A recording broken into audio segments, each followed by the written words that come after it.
and you're using it, you would probably say the following. What I learned from Illuminate is that we can't solve everything that we face, but we can't solve anything unless we face it. Are you with me? Fair enough. Face it, follow it, and fix it. It's usually the stuff that we're not facing that's kicking our ass. And sometimes we don't know we're not facing it, which is why God invented mentors and mirrors and spouses and children. You know, they're not shy to tell us what kind. I mean, I used to go home years ago when I was doing a lot of speaking, and you know, you leave, you get a standing ovation, you come home first class, and then your kids tell you what kind of an idiot you really are.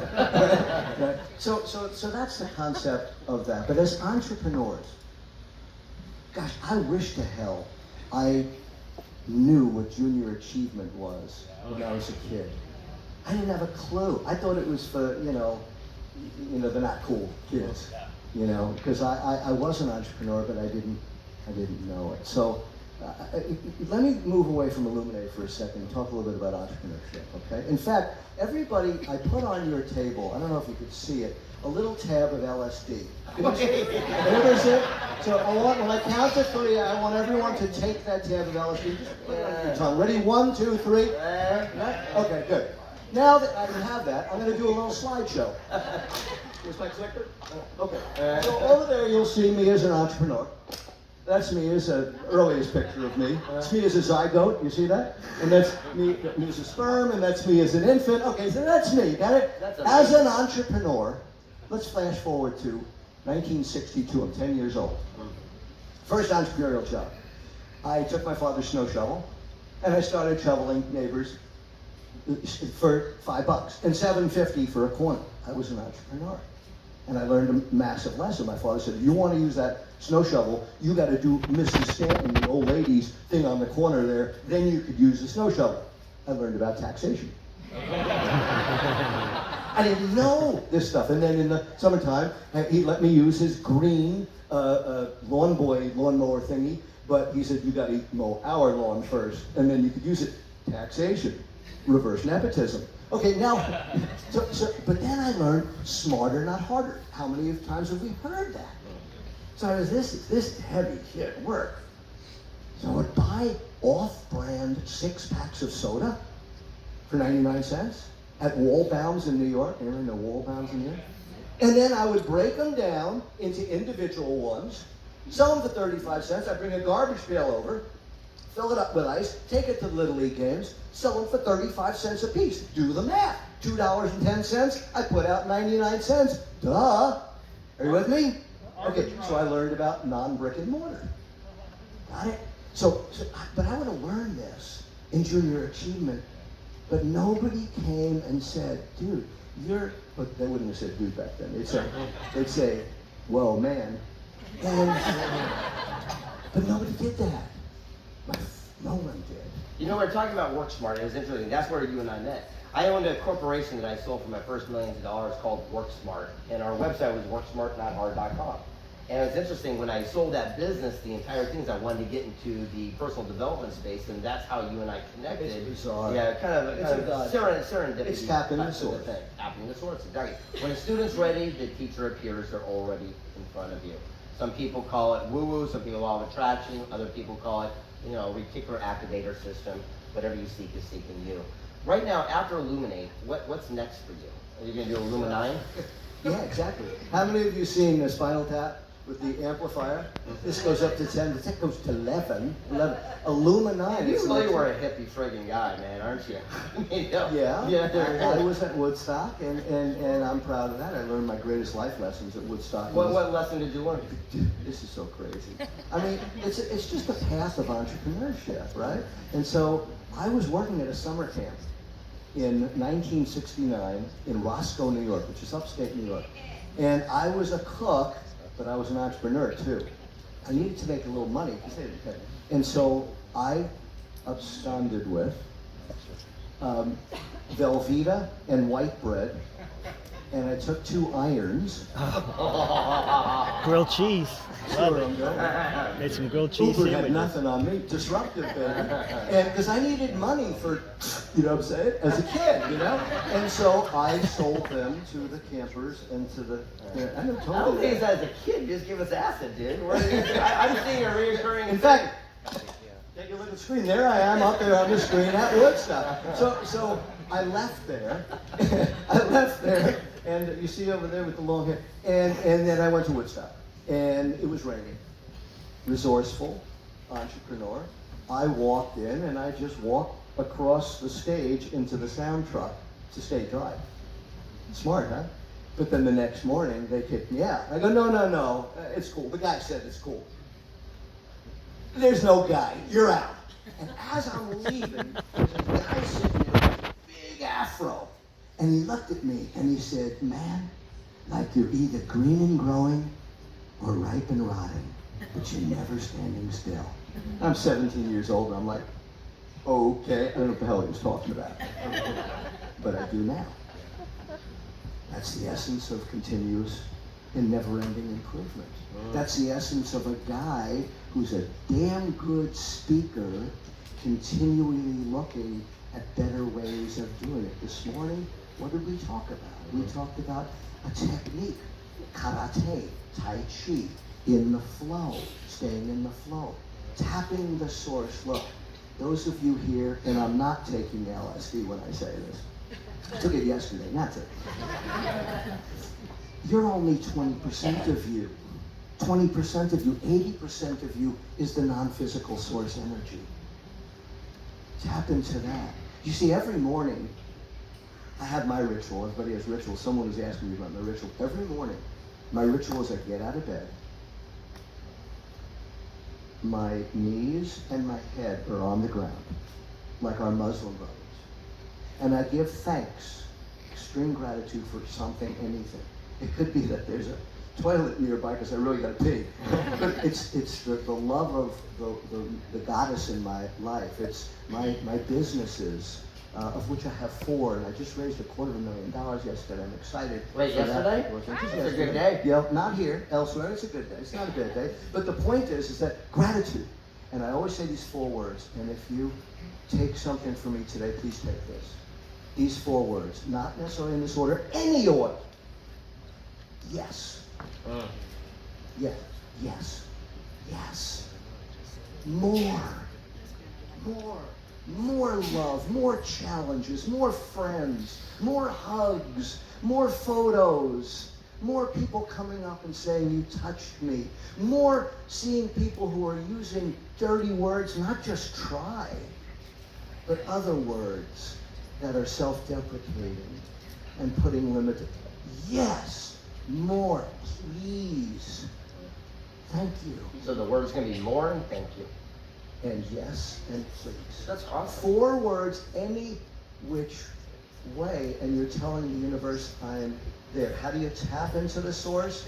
Become a vibrational match, an energetic match of that which you want to attract into your life. And let me tell you something. When you keep only eating dead food, how do you expect to be alive? High vibration food, high vibration thoughts. You know, all I'm doing really is repeating so much of what you heard. I'm sorry. I just want you to know from my perspective, I endorse all of that. The world needs entrepreneurs, but the unencumbered entrepreneur, see, the encumbered entrepreneur is encumbered here, here, and here. So live that healthy life, breathe good air, drink good water, eat good food. The world needs you, needs us to make changes. There's people back there that are doing water, and everything they're doing, the water in front of you. I was tempted to say, dudes, I'll offer a day of myself, stay at my cottage in the back of my property. I'll do a full day of mentoring if somebody gives them a lot of money. I want to support them. I'm gonna put that in a tub of love. Oh, beautiful. Come into town. You can get to my property, and I'll take care of the food. I'll give a full day of mentoring. You stay at the property, you stay at the cottage and whatnot. Yeah, I mean, this is the kind of thing that we're all in this together. I would all like you to ask yourself this also. What is it that I'm not illuminating? Who do I need who's here who can help me to close the gap in the areas of which I need to learn and know and grow and develop and therefore serve? Make that list. Always have a list of those mentors. I call it the Cialis method. Get to know them, because when the time is right, Stop for a second. she just got it. I know. So here's the deal. One of the things he just said was very powerful. It's the power of mentors. He didn't say a mentor. So, for example, Dave is a mentor to me. But guess what? I also like playing tennis. So I got a great tennis mentor who teaches me my backhand.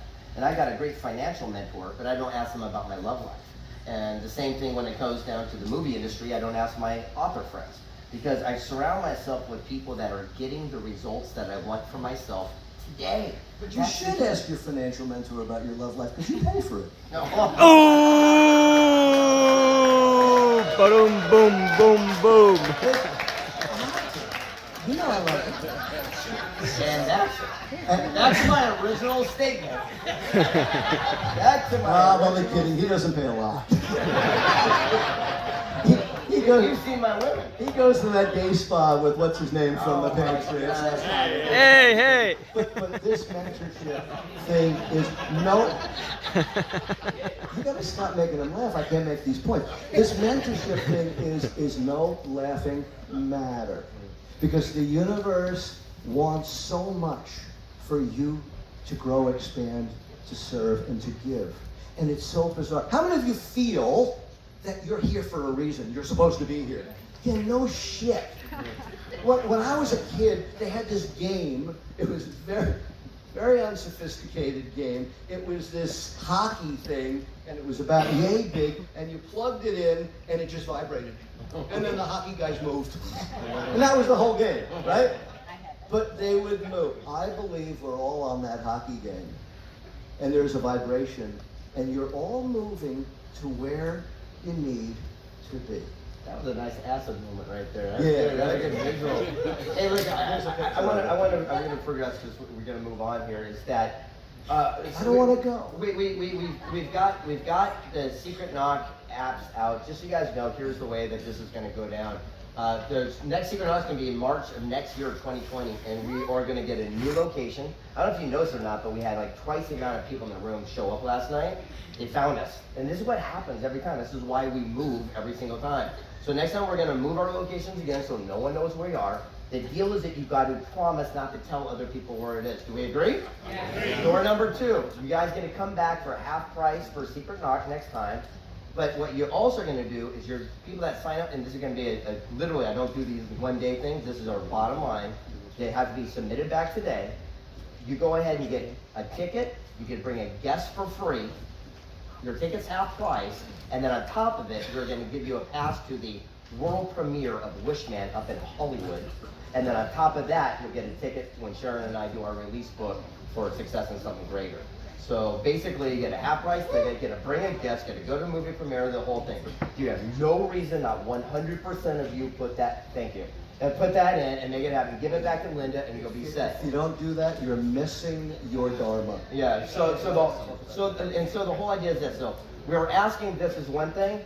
If you go and bring someone that's already here with you back, that doesn't really help us grow our family. So what we really request that you do is that you sign up and you bring a new friend with you next time. So that way we're expanding and we're growing, because birds of a feather flock together. Go ahead. So here's why I'm on a ski trip right now. Park City, I'm going back again tonight. But I had to come here. First of all, I've never missed the Secret Knock, and I never will, because this is my family. Thanks, Mom. And I'm going to tell you, one time, the first time he did a book signing, his mom came to me, and she said, she was so proud. She said, "Is this the best? Like, we're so proud of him. I'm the mom and you're the pop." And I said, "I don't remember that night." Okay, so here's the message. Illuminine, right? Here's the next step. Now stay with me here. "Mommy, I am so angry. I'm pissed off." "Honey, no, you're not. And watch your language." And she'd make a cream cheese and jelly sandwich for me. And she was right. I was hungry and not angry. She knew me better than I knew myself. today. Walter talked about it. We know that we are in the reconnaissance economy. They're watching us, they know us. That which used to be data exhaust is being used through artificial intelligence. They know us. That's okay, that's cool. They are hacking us for their personal need. Now hear me. The Russians hacked us. But let me tell you something, there are companies that are hacking us every day. Yes or yes? Yes. Right? Right? They're hacking us every day. My message to you. Do you still have free will? Yes. What separates us from pigs and goats and sheep? Do you still have free will? Well, let me tell you something. You don't if you are not personally, strategically hacking yourself on your values, your highest intention, your big life. Hacking yourself through meditation, meditration. That's where you actually let the monkey mind in, and then you have a pad and paper next to you. There's a product that I used for years. You know what it is, and I bought a third of the I own a third of the company now. It's these glasses with LED lights, and it's got earbuds and binaural sound, and it's got Les Brown, and it's got Bob Proctor, it's got Deepak Chopra. So you're hacking yourself. Do not leave the keys to your kingdom in the hands of anyone who has avaricious things. So hack yourself. That's the next step. That's Illuminine. That's get real. And when you do that, and you're doing it here because you're here with the right people, amen. Hack yourself, build the best life for yourself. I love you. I'm David Corbin. I enjoy this message.